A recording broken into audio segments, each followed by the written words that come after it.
you're right, that's a great way of putting it, bike of the people, because it's a bike that does everything for most people.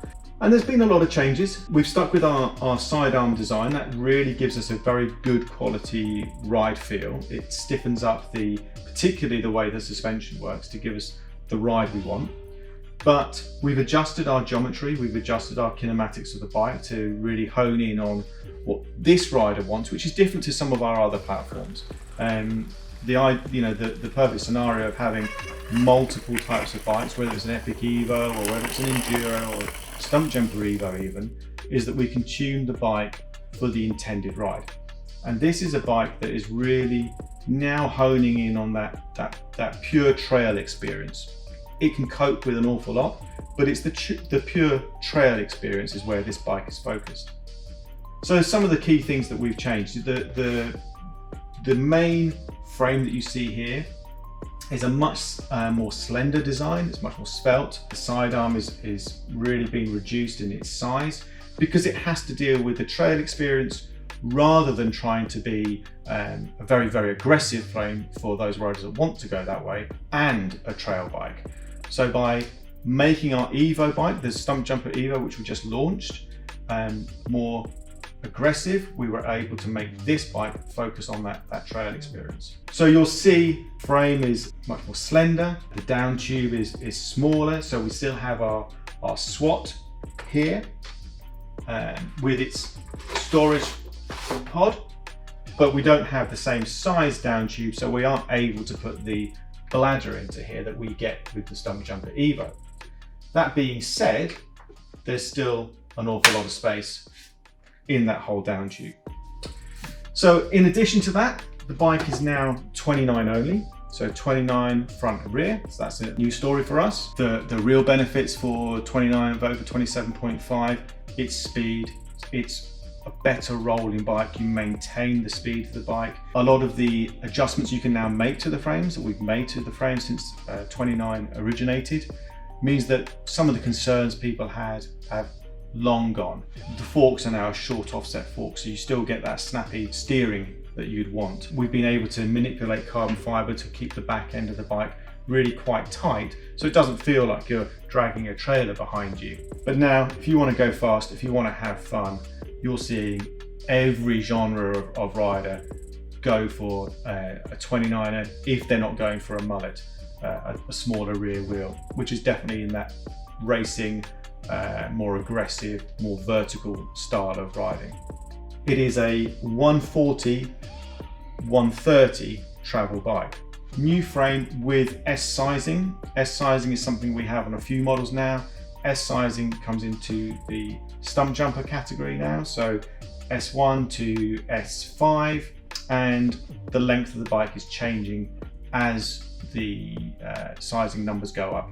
S1 being the shortest length, S5, S6, whatever it stops, being the longest length. So we have our S sizing. We've also reduced the standover on these bikes. So even though they're not coming with 27.5 wheels, the standover is actually less than our old model with 27.5 wheels. A couple of other changes to the kinematics of the bike, the way the bike handles, the way the bike pedals, its ability to absorb bumps. So we've refined that. So the bike is a great climbing bike, but still behaves as you'd want it to. Doesn't get hung up on square edge bumps. And you'll see the back end on this particular bike, the carbon bike, this is the Expert you're looking at. You'll see that the carbon bikes have a one-piece carbon rear end. So no pivots on this family of bikes in the carbon frame. The alloy frame still has a pivot. There's a variety of ways that you can tune suspension. You're not just tuning it with the horse link, you're also tuning it with your pivots near the bottom bracket, and also the way this linkage works. So as far as the brake performance, brake jack is the language we talked about, you're still getting flex in the stays, so you're getting some movement there. It's just not being created by a pivot. It's a virtual pivot, if you like, as this moves. That carbon back end, what that has done, as well as this more svelte looking front end, is drastically reduce the weight. We wanted this to be a much lighter bike than the bike it went before.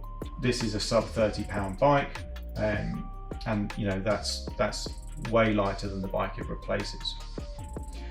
You have still got some adjustability in the bike. It does have the flip chip here, which means you can adjust bottom bracket and head tube angle.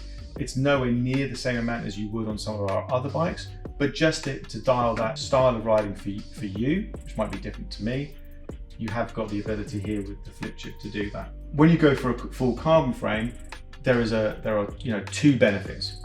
Weight goes down, ride quality improves because you're just able to do more with the physical material you're playing with. So that's really the reason for, stepping up a gear. Having said that, there are obviously cost incursions there because carbon fiber costs more. So with the alloy bikes, you're going to be getting a great riding bike. You're going to be getting the same fit bike. You're going to be getting a bike that handles handles the bumps and pedals the same way because we design that in. We do that with the shock as well as the kinematics of the bike. But what you're able to do is get an enhanced component spec for said price. So depending on where you lie and what things float your boat, there's a bike for everyone. So if you're after a bicycle and you don't know where you're going to be riding, you don't know how you're going to be riding, you don't know how you're going to be feeling, you might not know what the trail is like, might be somewhere new, it might be your backyard. This is the bike that you need. This is the bike that will do all of those things and do them really well. Allow you to climb and allow you to enjoy the descents.